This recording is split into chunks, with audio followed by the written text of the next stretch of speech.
Revelation 1120.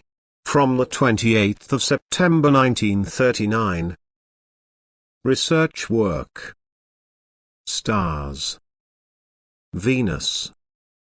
The most untiring research work does not come nearer to this aim, as long as at the same time assistance is not desired from the spiritual side, because the researcher goes without knowledge to a work which is to be accomplished only spiritually.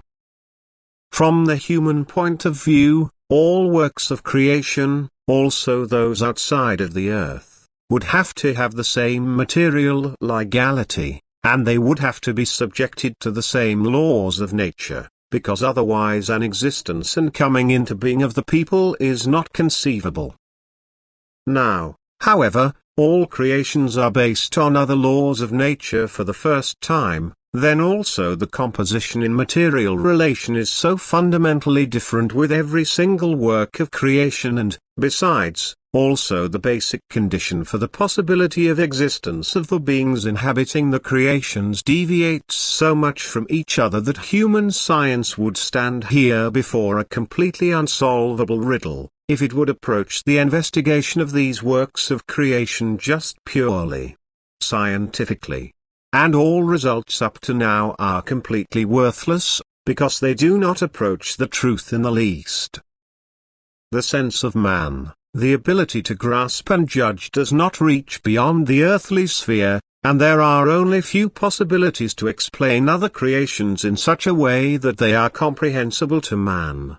The basic elements, which man has to know for the understanding of their work, are completely meaningless in other celestial bodies, and the knowledge about it cannot be used for the determination of any phenomena, which one would like to clarify.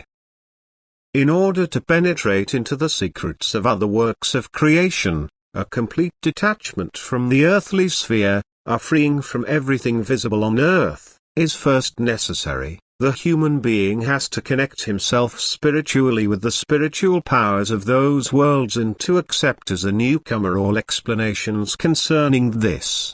And now try whether you will succeed in this. A star of indescribable charm is the star to which you have given the name Venus. You must never imagine a structure like the Earth. There are in regular intervals bright areas, which seem varied and extremely attractive to the viewer. These regions are animated by beings of the strangest kind according to human concepts. The stay in these areas is only temporary for these beings, since also this heavenly body serves the entities for further development. The whole surface of the celestial body is lovely to look at and offers its inhabitants a blissful stay for a short time, because they change it perpetually. This world is so far removed from earthly comprehension, that only a spiritual experience, to see it, can convey the impressions to man, and that it is also then still unspeakably difficult for man to reproduce these impressions that the fellow man imagine it for himself. And nevertheless also between that heavenly body and the earth, a spiritual connection exists, which makes it possible to be instructed, since a necessary state of maturity is needed, to replace the lacking human knowledge, and is therefore the first condition, in order to penetrate into areas which otherwise remain closed to the human being. Amen.